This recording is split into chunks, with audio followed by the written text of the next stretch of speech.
serious has happened. But with Dial-A-Ride and everyone that I've worked with has been just wonderful. We communicate very well. Ms. Berry, which is back here, we communicate very well. And once you get to know the people that you're working with and size them up, you feel better what's working. And I can't say anything negative about any of the people that I work with. And I thank you all for considering me for a reappointment. Thank you, Ms. Mark. Just a minute, Ms. Canard. Is there any questions from the board? Just want to thank you, Ms. Canard, for wanting to continue to serve the city. And it says, that you retired. I didn't know that. I'm retired. Look so young. Yeah, I retired from the school system in 2004. Stay busy, though. But I haven't retired from just working and trying to make things better. Thank you. We thank you, Ms. Ford. Thank you for that. Thank you, Ms. Canard. Being energetic and young. Oh, yes. Thank you. And regardless to their years, huh? Yeah. We have one last appointment, that's Ms. Berry. Mrs. Berry, come before us. That is a reappointment also to the Dial-A-Ride Board. Oh, We just give every candidate an opportunity to just say any words they want. My name is Lisa Berry. I've been on the Dial-A-Ride Board for 2 years.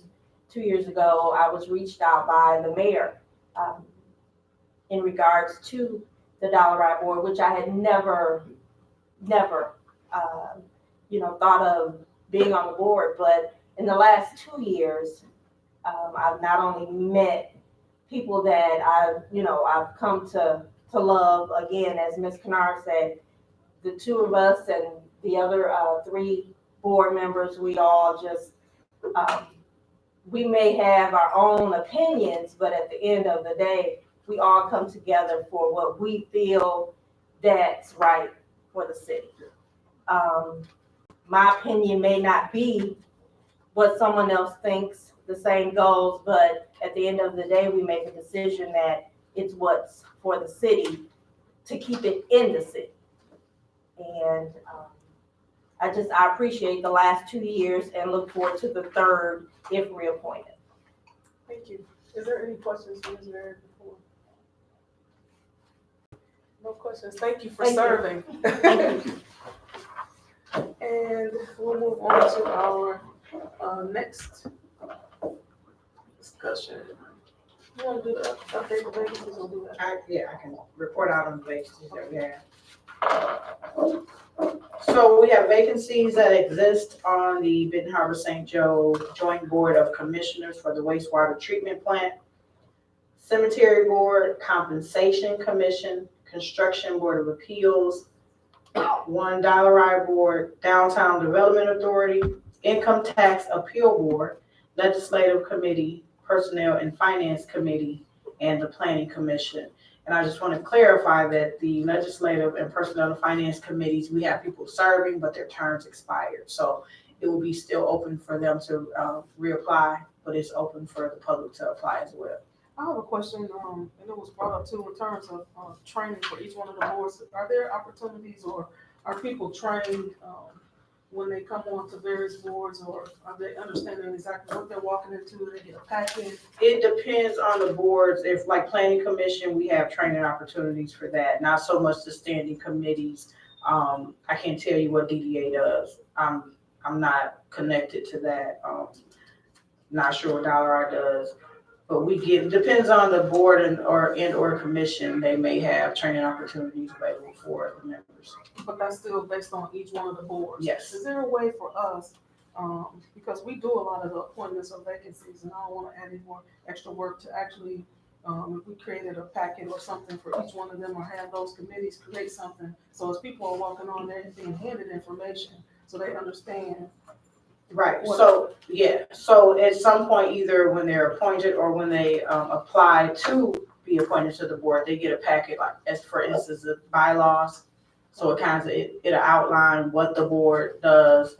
They'll get that information. Training, not so much unless they're appointed, and like I said, unless there's an opportunity for them to receive training.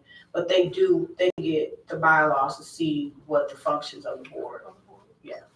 So they'll know. I have one with the Construction Board of Appeals. How many appeals do we have in regards to construction? And have we ever, Since this board's been formed, I think we only had maybe one or two, and that was when Van was here, so it was probably about, I don't know, maybe so 5 years ago. so we would act, so the commission would act in that stead if we don't, so it looked like there's 4 vacancies open. So the city council would act in. No, the board members could still serve until they're reappointed or replaced. So, but we don't get, like I said, we only have maybe one for the one or two within the last 5 years. Yep, so it's not a lot of activity with that. Thank you. Is there any questions from this committee about the vacancies? Madam Chair, Yes, I will ask you to, if you would place policies and procedures, so we can, address information about boards. Over the years, we've tried to correct some things that was done to the citizens, through this body. And I think it's a great time now for us to go back and review those. And we could make it mandatory for training, because that's important. It's a lot of things that we have dropped off on, where the committees were considered citizens committee, and the body took those privileges away from the citizen. And I would like to see those readdressed. And if you could put it on your committee to just, for us to go through that portion, because every time we get ready to talk about policies and procedures, you want to take little pieces of it. Mhm. And so that would be a good start just for the committee, rules and regulations. For committees, I mean, for boards. For boards and Policies committees. For boards, okay. We can add that for next month. Thank you. Good evening, Commissioner Adams, Happy New Year as well. Happy New Year, everybody. I made it just in time. Board appointments, or are we on updates of board vacancies? Updates of board. Well, it really doesn't vacancies. matter, because I think that this would, be in regards to the both of them. Piggybacking off of what, Commissioner Henry just stated, there's a document from, 2002 that I think would solve a lot of problems, and needs to be resurrected, and I don't wanna have to bring it to the floor, because I think that it should just come through this committee. But if I have to do that, then that's what I'll do, and let the majority rule. But, following policies and procedures, I sent that document out once before. And I remember having a conversation with you, Madam Chair, as to if you would take a look at it and move it forward, or revise your agenda and put it on there for discussion. And I think, in all fairness, that prior Mayor Yarbrough felt that it was a good idea as well, to put the power of board appointments, period, within the hands of this full body elect. And I totally agree. And I think I had that document sent forward to, I think I forwarded to you as well. I'm Can you ahead, send it again? Go ahead. So, actually what happened in 2008, the commission was trying to take the power away from Mayor Yarbrough at that time. But, Commissioner Isom is giving me the document to add to the agenda with the, consent from Commissioner Henderson to add it to the agenda for next month. Okay. No, That's what, you should really read the document, because it wasn't taking the power away from the mayor. It was actually giving the power to the commissioners. Oh, that's So you something, can that's, go ahead. point of order, we'll talk Yeah, about it. yeah. At the next, because even with that, I remember when I was first elected, when Mayor Hightower was the mayor, and he appointed who he wanted to appoint. And then when Commissioner Muhammad became the mayor, I was a chair, and he removed me as a chair. Once he came on as mayor, that was just the power of the mayor. And for me, it was what it was, because that was one thing that they could do. And so Hightower appointed me, Mayor Okay. Muhammad removed me. Okay, And and so I was fully fine understand that. with, that was Okay, the you authority. may have been, but Yeah. I think that the majority should have a voice in it because And it's that's just the something way that, Yep. politics are played. We had a citizen just last month address the fact that, he wanted to know if in fact he could be appointed to one of the boards that actually pays a stipend. And I don't think it's fair that one person has the power to do that. So I think that that's just something that needs to be addressed. and We looked can at. talk, we'll talk about it Yeah. next month. Thank you, Thank you. Commissioner Adams. I have, more of what you would say is a concern, and I hope that in some way or another I can get an answer. If we serve on boards or committees, and there's no meetings from one month to another, it seems like city's business or business that's pertaining to the city is being neglected, because there should be always something else. Why would a committee or a board be appointed if it's not meeting on a regular basis? And that's one of the things that concerns me, because there's the brownfield, and we have went months without having meetings. And there, as the last time that we had met, I knew that there was something on the agenda. So I want that to be considered, to look into, why is it that we're not having regular meetings?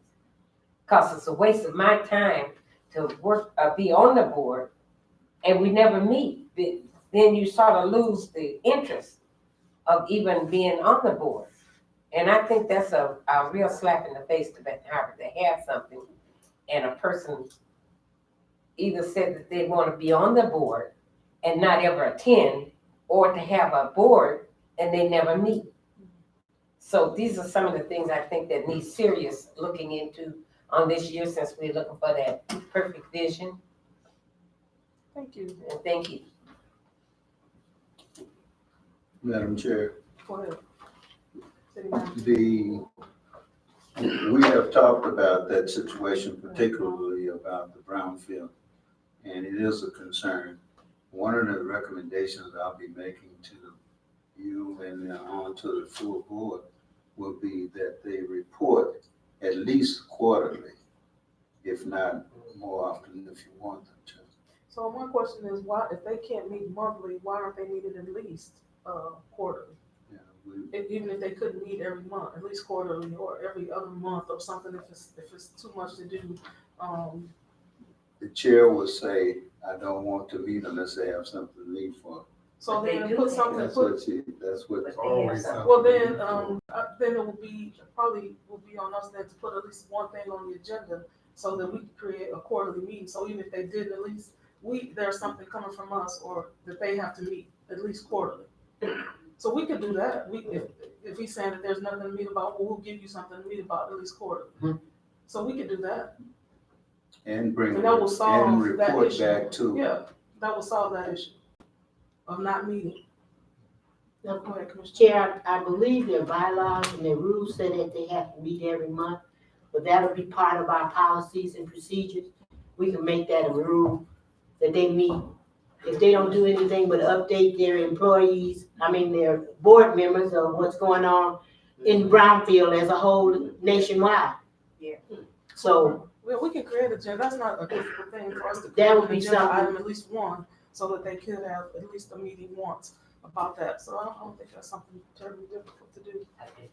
that'll be something else to come out of this committee. Thank you. Go ahead. Just to let everyone know, City Manager Mitchell and I have been working with boards to try to get them to come. They will start coming to the legislative committee meeting every quarter and give updates on everything happening. So we're working on that. We'll have some boards here at the next legislative committee. Can we also request information from each one of those boards so that at least we have them for people, so if they're coming here tonight, we can actually hand them something. Saying, yeah. So they'll be here. We'll get some, like I said, it'll be different boards every meeting. And they'll come on a quarterly basis to give updates. So at that time, you can engage and let them know what you want. They can tell us what, issues that they're having, whatever. They can start doing that, yeah. And the one thing that I was wanted to know, if they don't meet on a regular basis, what will they have to report on a quarterly? Right. So this is why I'm saying, it just seems like it should be very important that they be very consistent. If you're not consistent in anything, you're gonna go lax and it's gonna turn out to be nothing. Or there's gonna be a big issue somewhere down the line. And that could be something that could be addressed to them when they come, Right. and let them know we need them to meet. We can solve that, we can create an agenda item each month, so there's at least something on there to meet about. Next item on the agenda is the leak policy. Go ahead.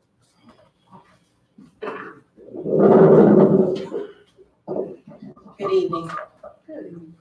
So the leak policy was bringing me to create a policy for the customers that were having problems with certain things. So that policy was created, and brought to this board, and concerns was, to have some things added, like a list of plumbers they can contact or whatever. So the policy has been finalized and that list of plumbers were added as requested.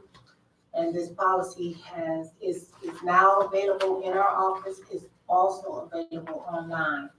So far, since the policy has been created, I've received 4 or 5 maybe back, to address certain issues.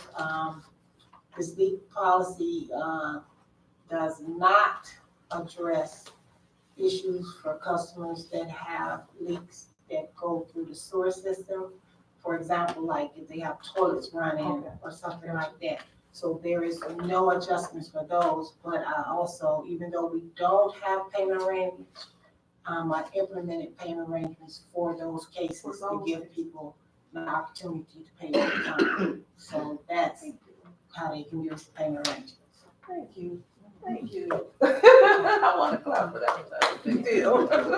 I'm sorry, go ahead, Commissioner Adams. Thank you, Madam Chair. I'm sorry. I'm sorry, To clarify, I didn't know if I said I had a list of plumbers. Yep, So I did, I located plumbers within 25 miles, Yeah. so there's a list of them, I think it's about like 6 of them Yes. on that policy. But we make no recommendations. No, right, we just give them a list and they get to make go for that, yep, I agree. Good job. Is there any questions for Ms. Lee? Thank you so much, thank you. Is there any questions? No, please, Please do. Go ahead, Commissioner. Thank you, Madam Chair. Yeah, I went through the document, and it's well written, and the questions you answered already that about the communication. So it's the residents are aware that this is, it's good. It's good. Have you so with those 4 residents that actually filled out the information, where are they in that process? Are they? It was one that actually had a pipe bust, so she did get an adjustment, and the adjustment is not necessarily on the water, it's basically on the sewer, because it didn't flow down the sewer. And the other ones had problems with toilets, so I offered them payment arrangements and they took advantage of that. Go ahead, Commissioner. Thank you, Madam Chair. I haven't read the document in its entirety, and I think that's a wonderful thing that we have come up with, leak policy and a list of plumbers. Are these plumbers that work for the city, or do any of the work for the city through the chair that installs meters? Is my first initial question. And the second one is, just over the weekend, I had a call from a resident that I guess a city worker installed a meter and they had a leak. So who's responsible for the usage of the water when it's higher than it normally would be due to a leak that may have incurred from the installation of a water meter? I don't know. Okay, so if there's a leak from the installation of a water meter, it could be that the spud may not be tight, or the washers could be worn out or not put in. But that person, if they did have a problem, they need to contact the office so we can send someone back out. I did inform them of that, and I also contacted City Manager Mitchell, interim City Manager Mitchell, because this was a late night call, and I mean, this person said that they had got off work and realized that it was leaking, so, okay. The files and the papers in the back when they can fill out. Okay, and I guess that's another question. Have we done our due diligence at, letting the community residents be aware of this policy? And if not, what will we do? Will we use social media, Aero Palladium to let them know that we have actually put a legal policy together and how it works? The radio even? Yeah.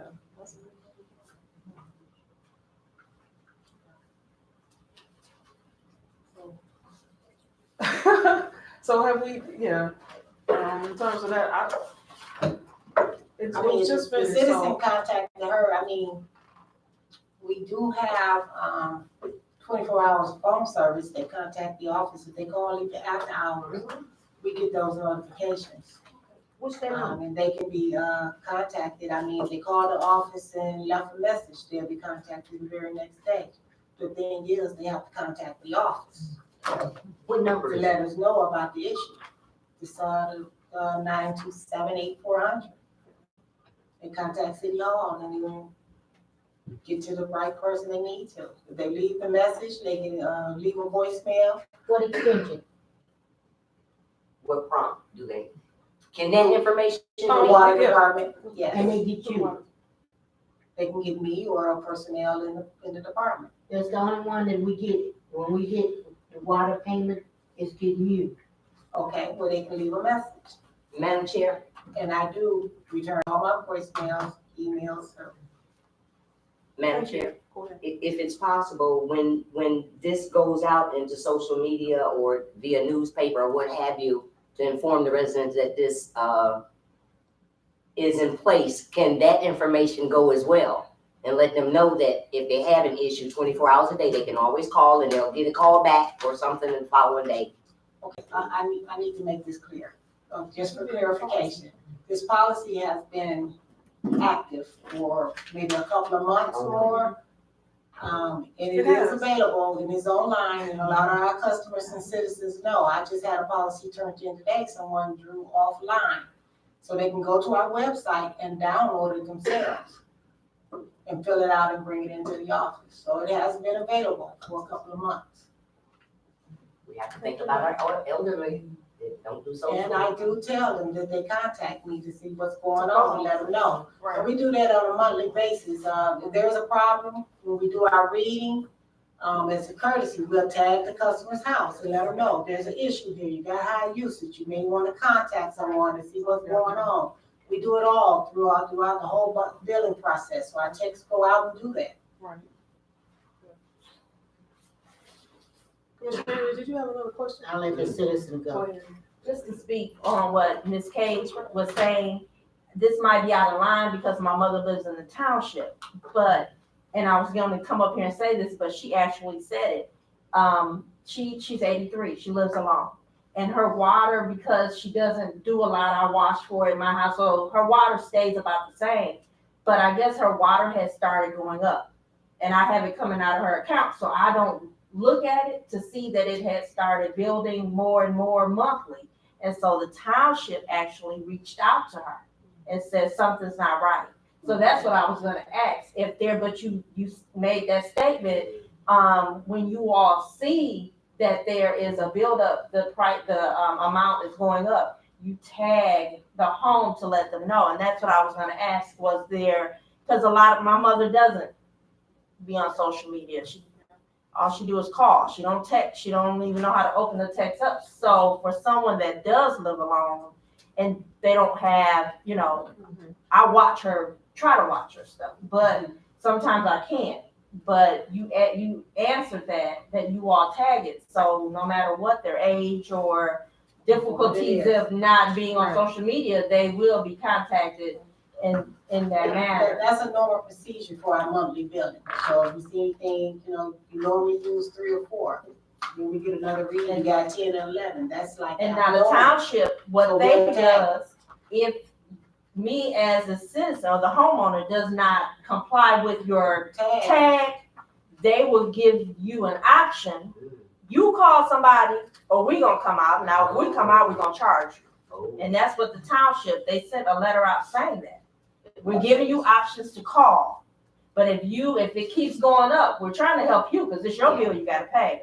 But if it keeps going up, after a certain amount of time that they give you, then the township comes out and they do their own inspection or whatever, but they're charged, they're billed. So, but you answered that because you said you all do tag it. So now after the tagging, is there a process after that? Like if they don't reach you, it's just, okay, is that, My assumption is they don't respond to the tag, it's then on they them? know what it is, it's okay. They You've already with it, acknowledged and the it's on. problem. But if it be consistent, which I did have one account, had to tag it like 3 months in a row. I mean, they're not responding, not doing anything, so we don't charge them to go out or whatever, but to prevent the bill from constantly increasing, which they won't be able to pay, we'll turn it off because something needs to be fixed. That makes sense. Thank you. You have another question before we go to the next item? Yeah, I know this came through committee, and I know it's something that We worked on it probably, what, the middle? Yeah, I know it almost did. all summer. But my problem is the $25 charge, For what? testing the meter. Now, in the past, when they come and say, something's going on, my water bill is high. And believe me, I've been in this position long enough for years, people all over the city come and say the same thing. My water bill is high. And in different areas at a time, they're high. So when they come and ask our staff about it, they usually tell them there's a leak, so they can go and check. Now that may be one of their checks. Now I know for a fact that our guy used to come to the senior's house and walk through the house and check for the leaks, if there is leaks. But we installed a meter, and now there's a $25 charge to test the meter. And in a community that the average income is on a fixed income, $9,000, I have a problem with that $25 charge. I'll say this. Late fees from the water bill comes to thousands of dollars a month. Why can't that money be used for helping the citizens do this, and they don't have an additional charge for them to find out what's going on? I'm having a problem with us charging people. We already know our people are in a dire strait.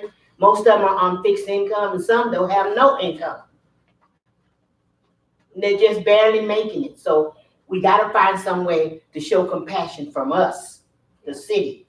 And I can guarantee you the late fees come up into thousands of dollars. And I think we should use it to eliminate some of these fees that our city is putting on our citizens. Madam Chair, if I can clear that up, please. The charge for testing at a meter, customer can request the meter to be tested if they don't agree with what we find.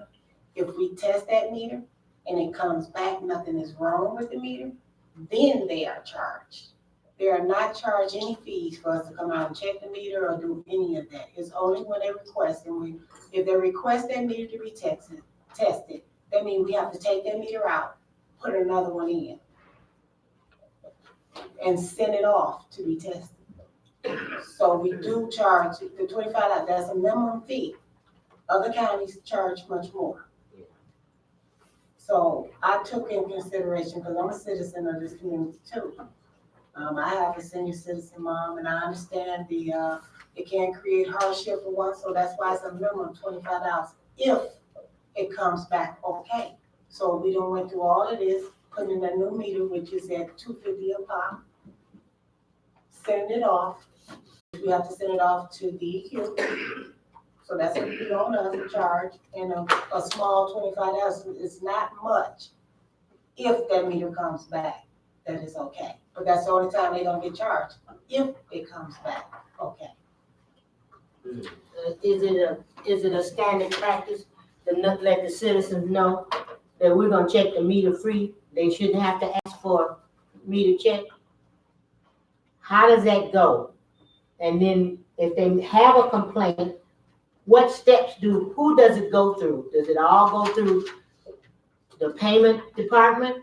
Does it go to city manager? Where does that complaint go? It starts with the citizen and ends where? So, we did go through this whole process and we talked about it a long time. Go ahead, Ms. Kay, go through, from the time that the citizen, fills out the complaint and from there, because I remember we talked about it during the committees before this, was formed. So would you just walk through the process? Some people missed that, so it'd be good. Thank you, and I appreciate it. Okay, the process for a customer with a high bill. When a meter reader reads it and it's abnormal, first process is we tag. We tag it, they contact us. We give them the questions, you have a leak, anything running or whatever. Sometimes they say, well, maybe that's what it is. They have somebody to fix it or whatever. Because by our ordinance and everything, the only thing the city is responsible for in all is the meter. So we will send a tech out to check the meter. The meters we have been installing now are the master meters that are frequency read, so we can get usage reports, data logs, and all of that. And we'll send them out there to get that report to see when the leak started, how to do it, and how to use it during the day. So that report is being done and given to them. When they go, we can find out what the problem is. Sometimes find out they do have a leak within the home. There's nothing wrong with the meter.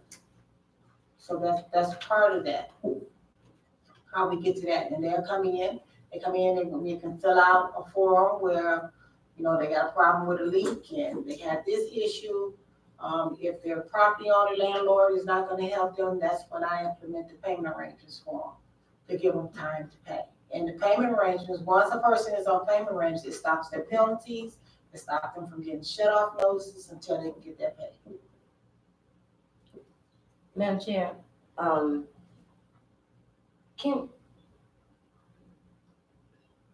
what type of problems occurs that the capital improvement funds that the citizens for the past almost 10 years now have been paying $4.60 some odd cents takes care of? And I guess I'm thinking on a national level, but more locally, in regards to something that Commissioner Henry just brought up, and the young lady that stood in here during our retreat, that she said something that just keeps ringing in my mind, that's been there all the time, because anybody that's in business is in business to make money. But we have been entrusted to help improve the quality of people's lives as well. And if everything that is going to happen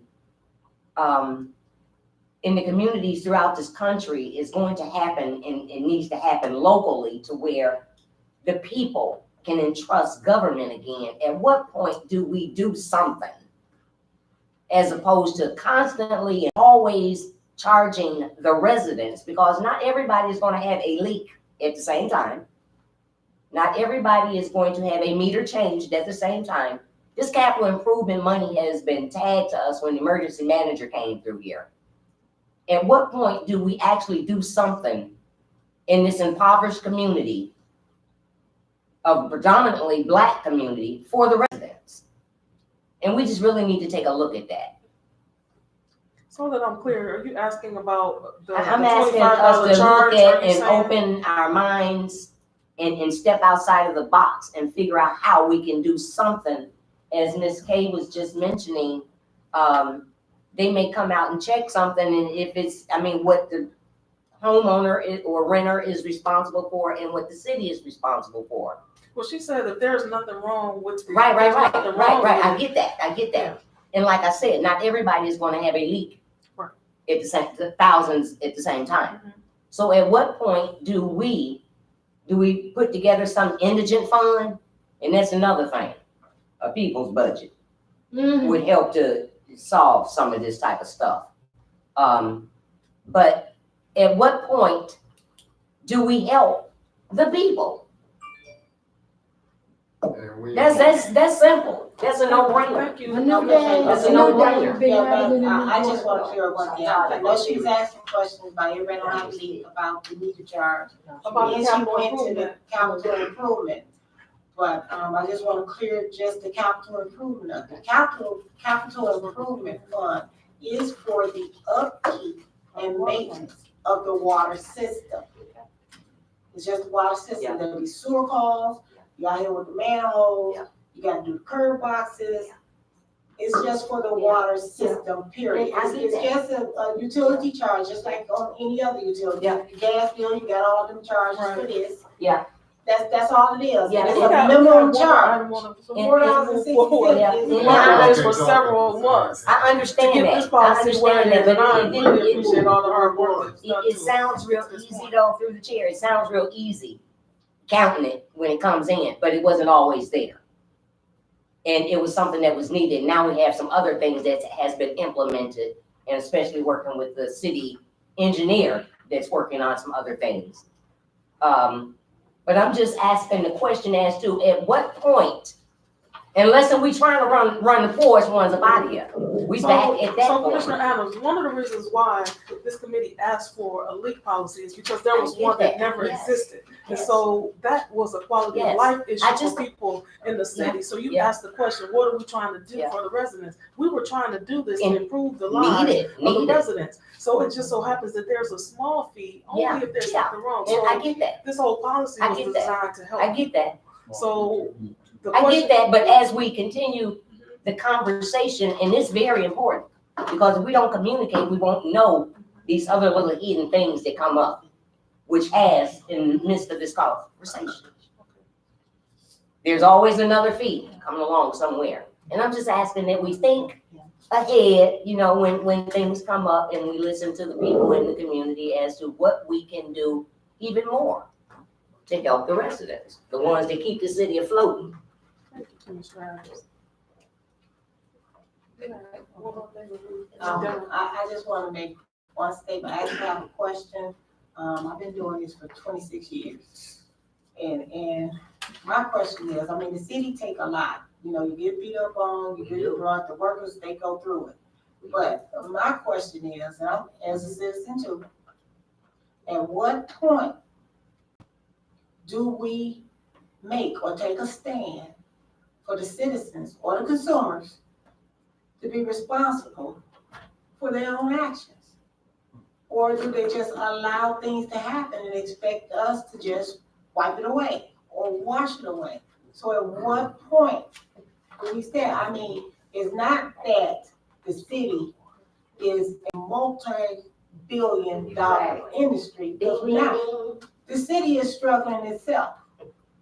So at what point, when do we stop babysitting and make people be accountable? Thank you. I mean, Is there any other questions from this committee or comments? So, yeah. Speaking of holding people accountable, they took our water and they put the golf course together. Did we ever get paid for that through the chair?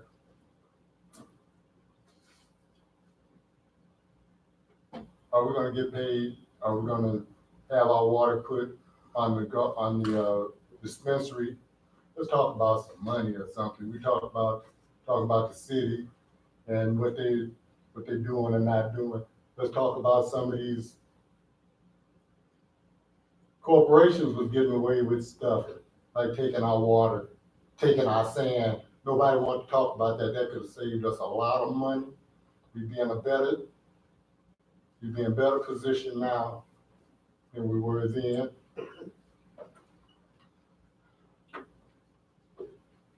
We talked about the city tax. We talked about all the people who was totally against the city income tax. And then when it was time to do when the citizens came out and voted for it, got it to pass, then they started talking about 20% go downtown somewhere. And we got patched up which we needed all of that, and I appreciate it. I still got that hole in front of my yard though, and up and down my block that I actually get taken care of. And it's winter time now, and I understand it'll be probably summer before it gets fixed. I've been patient. I did my best to be patient about a lot of stuff. You guys just act like come in for an hour, get this hour over with, and be gone. But the citizens don't feel like that. The citizens feel like we want to see progress, and that's all we're looking for. We're not looking for meetings where there's a long meeting. We just want to be taken care of. And that $25 you guys were talking about a little while ago, it could be $20. Thank you, Mr. Duncan. Thank you. The next item on our agenda is the recreational marijuana ordinance. I'd invite Ms. Peoples up to discuss that ordinance. If I may, real quick, the attorney provided 2 ordinances from different communities just for the board, the committee, and the commission to review and give input. So just wanted to let you know that, that's included in your packets. Good evening. I believe those 2 might have been submitted. I think it might have been a skiing or something else. It was just something. You should give the ordinance of the recreational. Right. Okay. Not really taking much more time this evening. I do want to stress where I am in terms of my knowledge of cannabis. And not only that, but cannabis right now is very much intertwined with government. This ordinance that I have submitted to the city manager for distribution to this body and also to all of the commissioners, I'm hoping that it will be something that that everybody can get on board with. Right now, medical and adult use are almost synonymous. And in order for us to, as a city, to move forward, I'm hoping that what has happened, what I've done with this ordinance is kind of put it back into the hands of the state. It was just today. They don't have. Yeah, no, I'm saying going to hold for.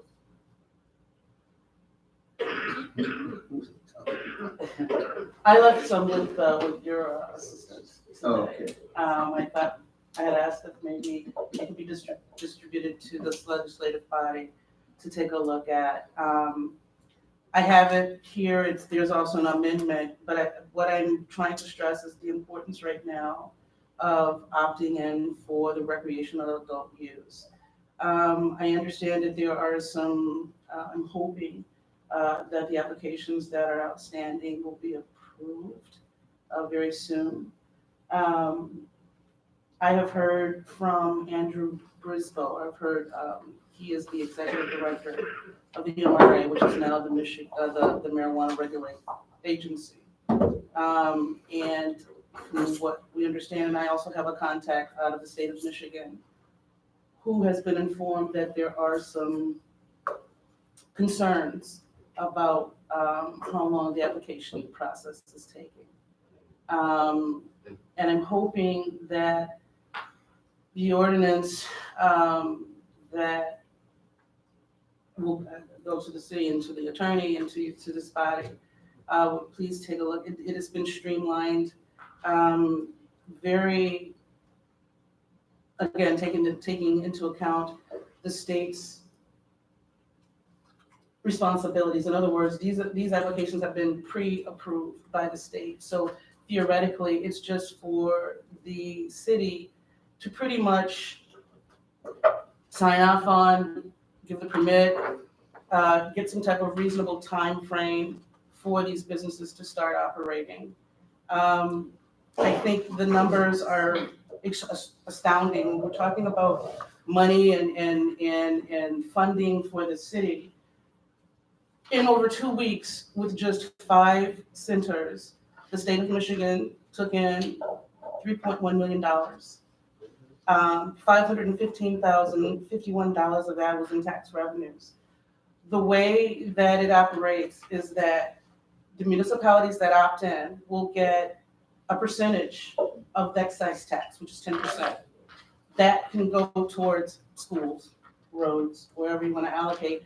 The 6% in sales tax is also allocated, but it's based on the number of centers. Right now, there is a business here who has been pre-qualified by the state for Class C growers licenses, a processing center, and 5 provisioning centers. Each of these establishments can obtain a percentage of that excess tax. So the more that we qualify, the more money in revenues can come into the city. And we're hoping that this body will get a copy as soon as possible of the ordinance, and really maybe, hopefully, can come to a decision very, very quickly. The company that I'm a consultant, a cannabis consultant, and it's very important for this business to be up and running from the recreational side. That's going to be astronomical.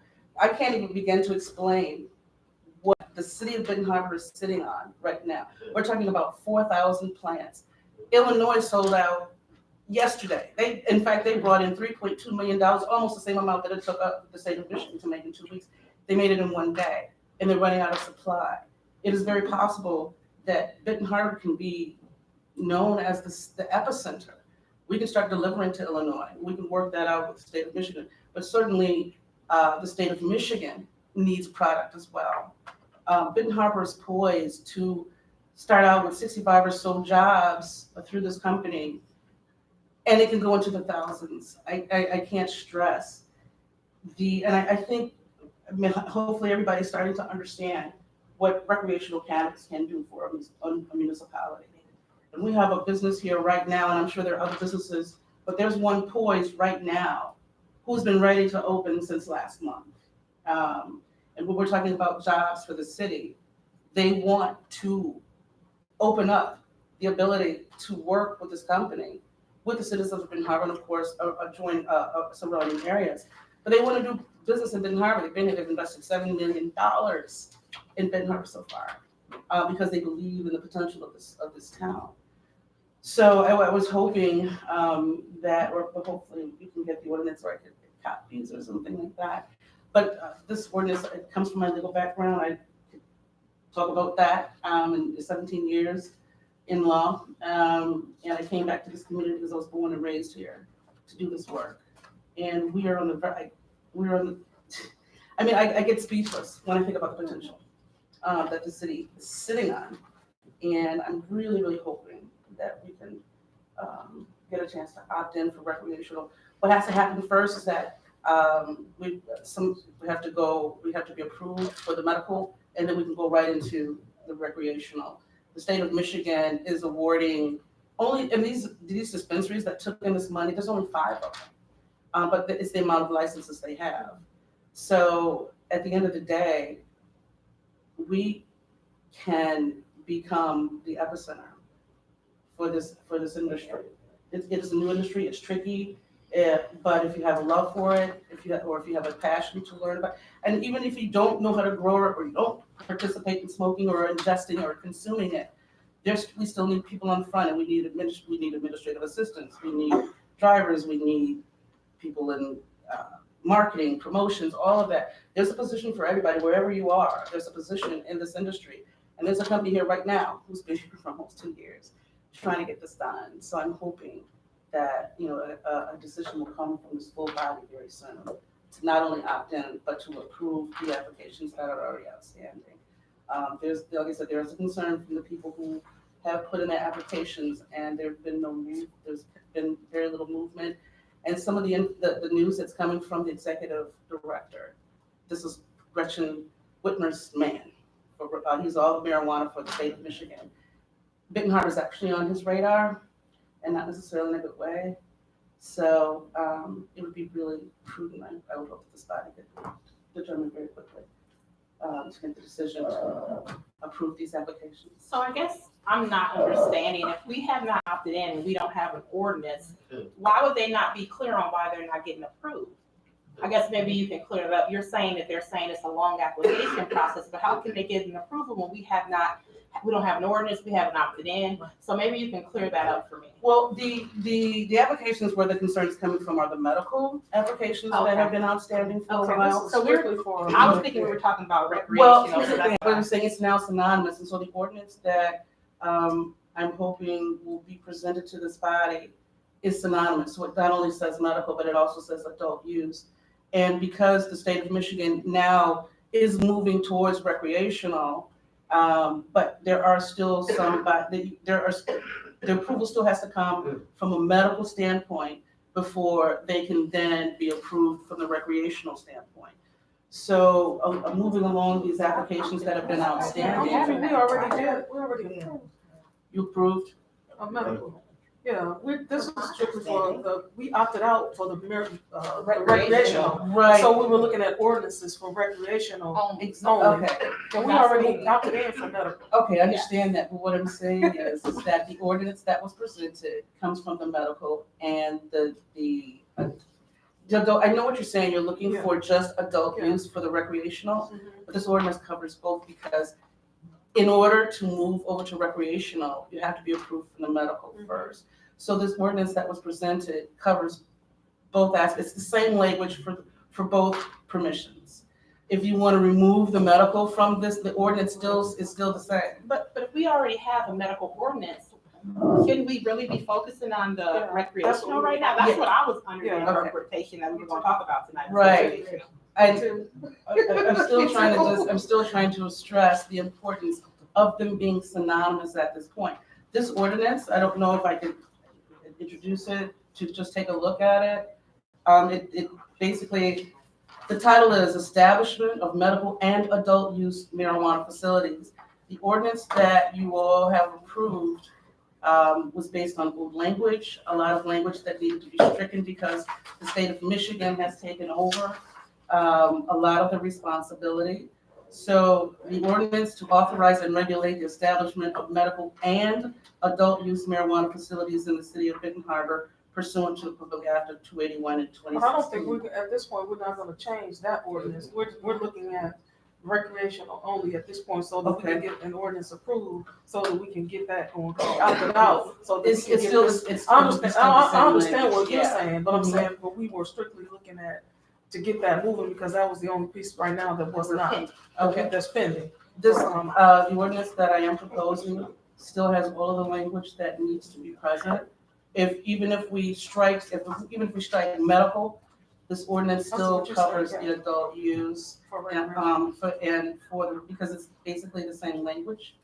But I think that's what the problem was. There were some things that we needed to do as a city to protect the city before those businesses were actually allowed to come into our community. So we understood, because we could have done that, but we opted not to, so that we could actually make the law specific to Benton Harbor. Because in Detroit, they've taken over. And they're all over, and they are in every neighborhood. This ordinance absolutely does protect Benton Harbor. In fact, there's a place that's in here for the social equity. Yeah, I really would recommend that. Yeah. Some social, I know you were in the meeting, the social equity, some local people.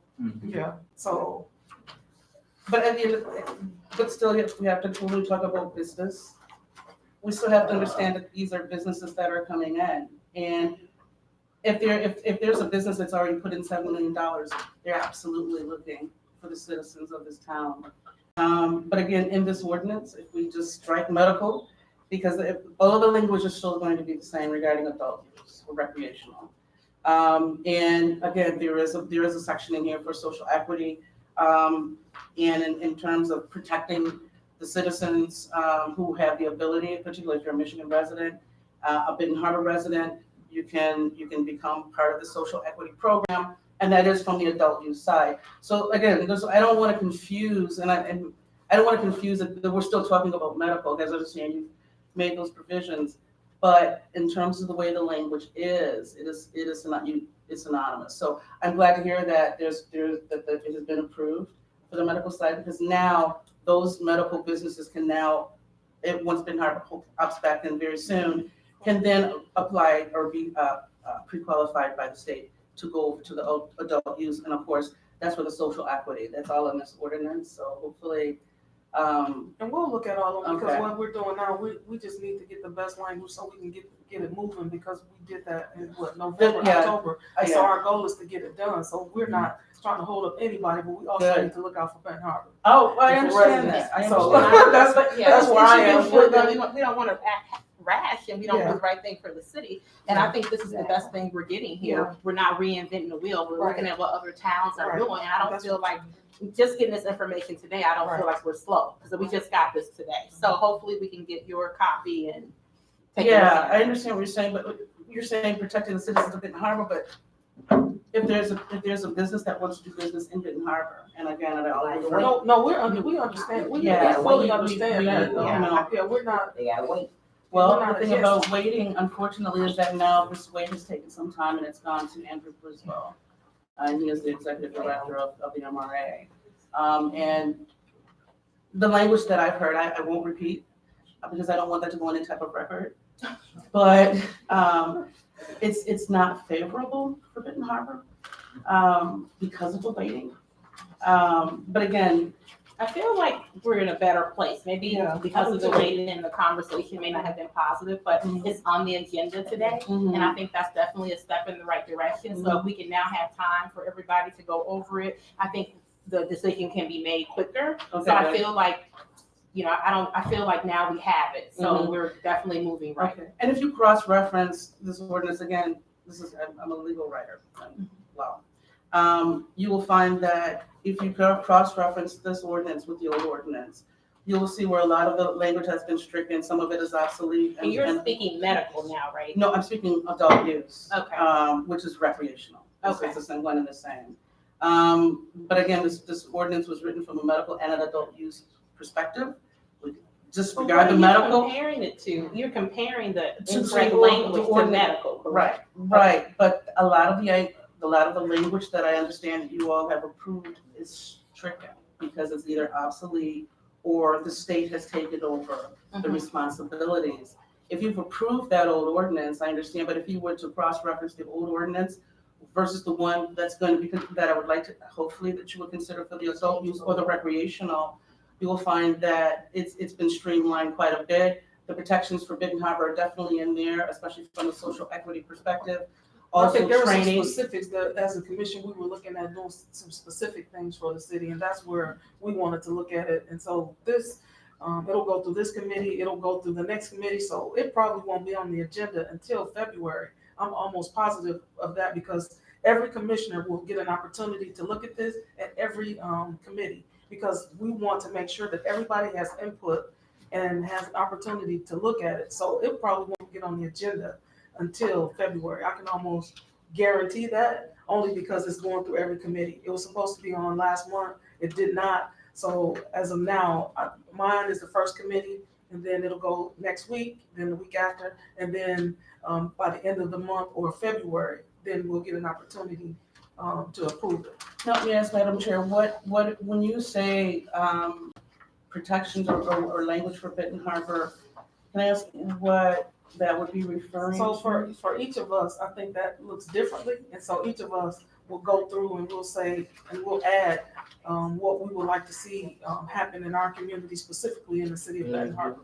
And so that's what that's why it's going through every committee, so that each commissioner gets an opportunity to look at that and say, hey, this is what we want to see for the residents who intend to open up these kinds of businesses. So they'll get an opportunity to speak into or to have words for this particular ordinance, based on what they've heard from residents in our community. I understand you saying you're representing a larger organization.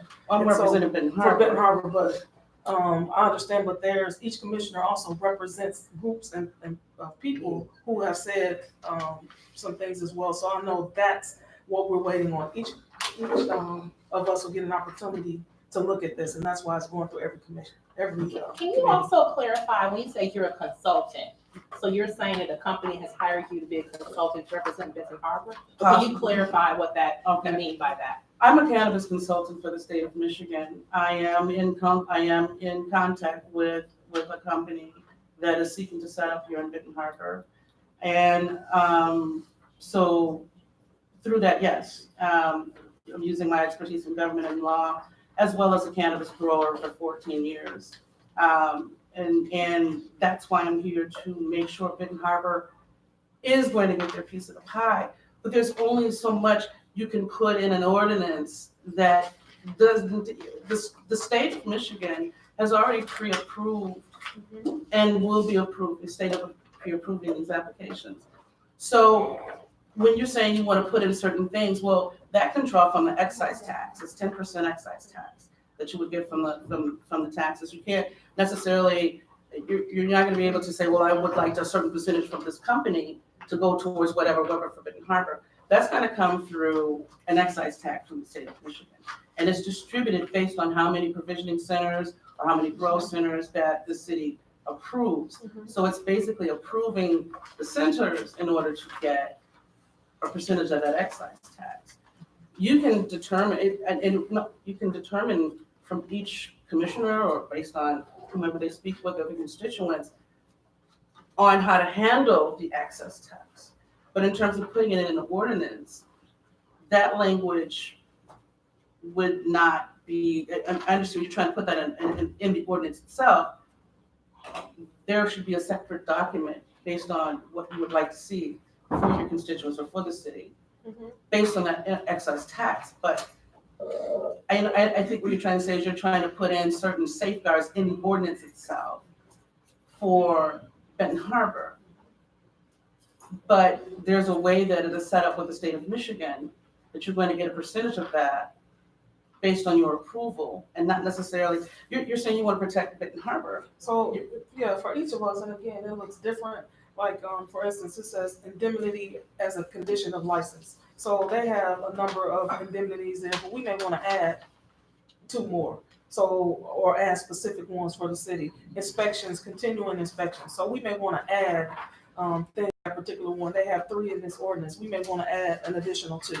So going through each one of these and adding or taking away whatever does not fit the city of Benton Harbor. Well, So that's what I mean. I just So, took the language of the yeah, ordinance. and that's what we're doing. So We're you're taking the saying- language from multiple ones, but it's going to be tailored to the city of Benton Harbor. So which means we need application consideration policy. So there's A through E. So we need to add an F, a G, an H, an I, or we need to take away one of those. Well, that's what we're gonna do. That's what I mean. It's gonna be tailored for the city of Benton Harbor for its residents, and that's what I mean. So we probably will not see this until February. And I'm just being honest.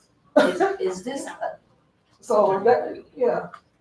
And this committee will be instrumental in doing that. So the final version will come through our committee, which will be the first week of February, which means we'll be sending it on to the full commission that following Monday. I understand what you're saying. Is that, That's what I mean. would you be party to maybe the hope if we can possibly get the executive director to come down and address what it is that you're saying? No. Okay. And I don't mean that in any I don't mean I understand. that anyway. Go ahead, question, Commissioner. Madam Chair. The young lady was mentioning a document, ordinance or something for, I guess, recreational marijuana. And someone made mention that the attorneys have gone over and submitted. Okay, is it the same document that this young lady is So talking no, about? we just got that one today. Oh, We just okay, got it okay, today, so okay. it'll be added. Okay, So because- when we look at that one, Yeah, we can do the same thing. and just listening to her, I'm hoping that he took into consideration the things that we were actually discussing when it comes to safeguarding our community, because if we had not opted Out. when we did, we probably had willy-nillys. Everything all over the community, and we don't want We that. don't want that. We have an idea of what we want it to look like, and in correspondence with the applications of the other, on the medical side, just my opinion, I think that people need to know exactly what they are getting from a safety standpoint, because of the Michigan compiled laws of safety and rules and regulations and how things are handled. People should want the same thing from a recreational point of view as well.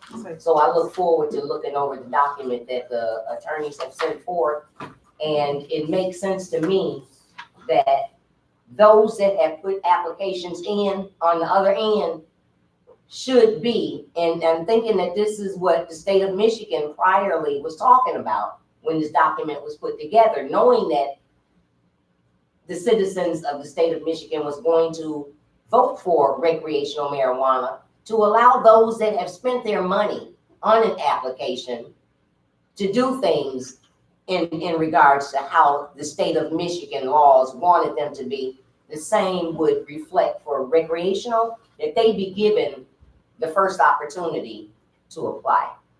And I'm hoping that that's what the attorney has waiting for us, that we overlook. Thank you. City Manager Ellis, did you want to add anything to this conversation? Before we dismiss? Can we get an update on the medical applications that was supposed to be in our hands? Because it was really, this meeting was, this information was really for, go ahead, sir.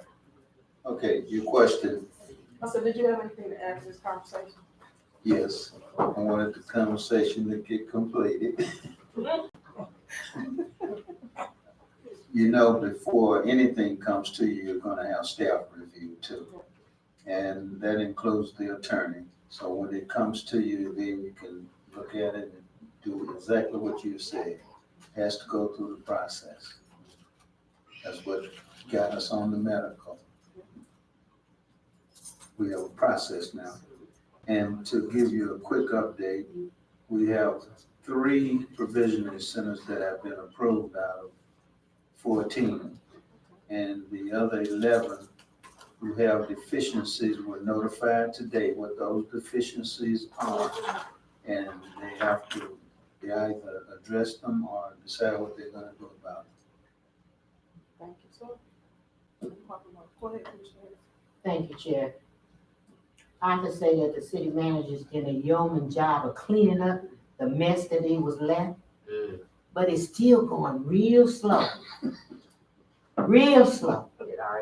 And for the things that they are denying, some of the things that they're denying is out of order. It doesn't even have any real data connected to it. I mean, they were denying because of 1,000 feet within a school or vocational school. And the document came in from the state, the document came in from other communities, from our own assessors, that these were not. But it took over 30 days to make this known that you were not denied. This part of your application has been approved because there is no vocational center. There was other things that I'll say for a fact that our financial director denied everyone back before Mr. Mitchell came in. Our attorney denied everyone.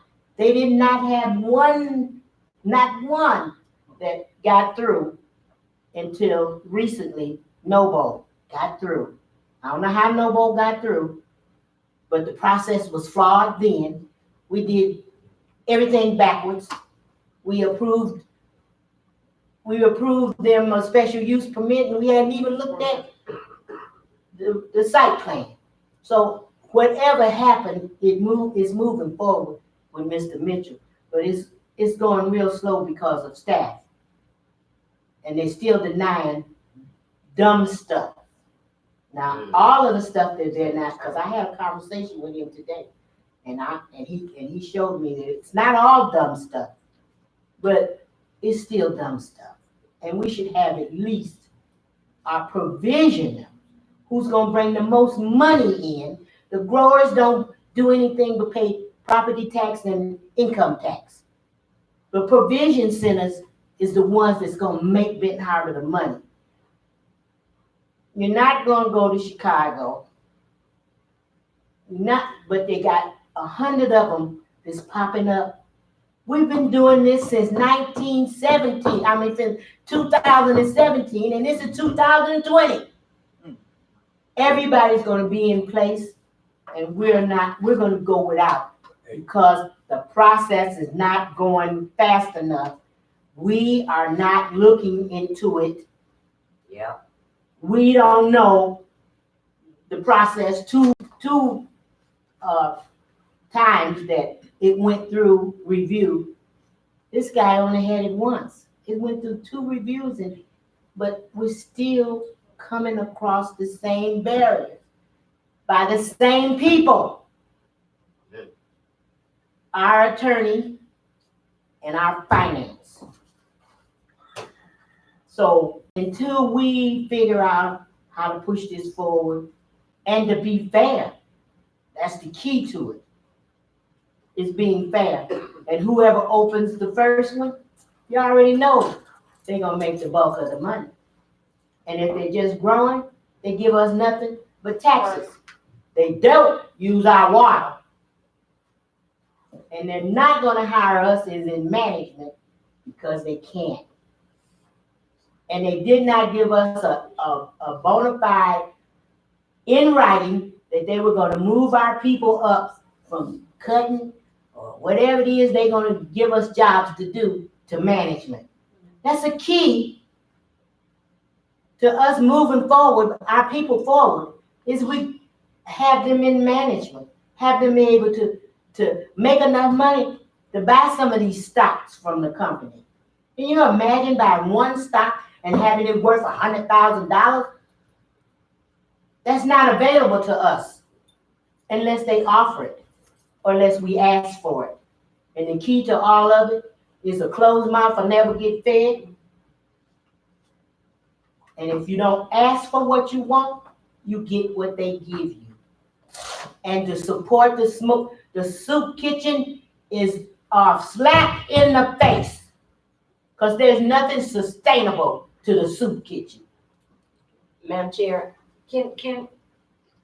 I'm not gonna take up any more time than necessary, but before we just got a new governor, the document that was put in place, I just happened to be the original one that put it in place because it came from the state of Michigan.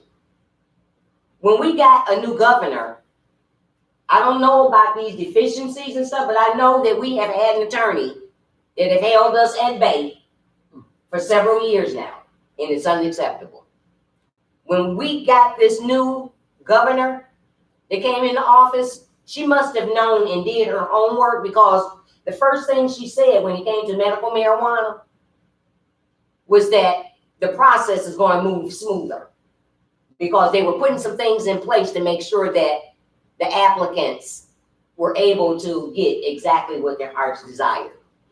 Now, I don't know who and if it's the same attorney, but something needs to change and something needs to be fixed, because this is totally unacceptable for us not to have the rest of those applications for our review. The gig is up. The gig is up. I mean, we're missing out. While I'm fussing about $25 on a leak policy, people need a job so that they can pay that or more. If we don't start with the jobs first, there'll be less complaints on the other end.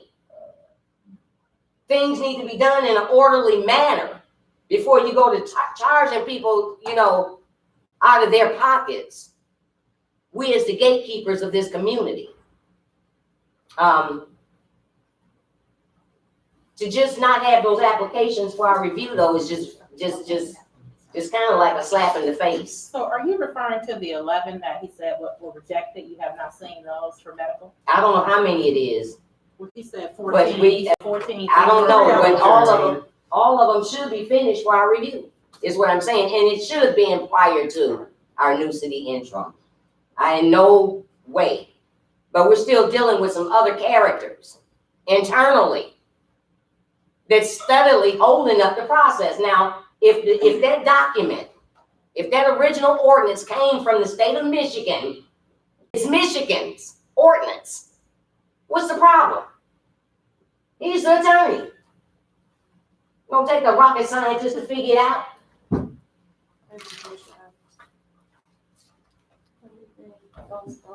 city manager, in regards to the ordinance?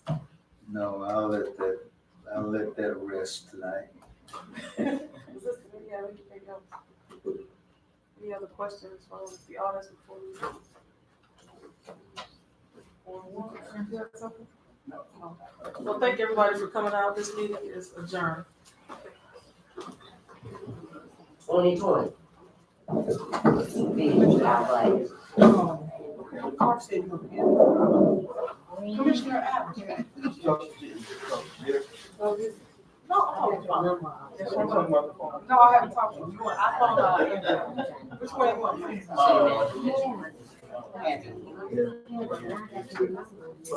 one you want?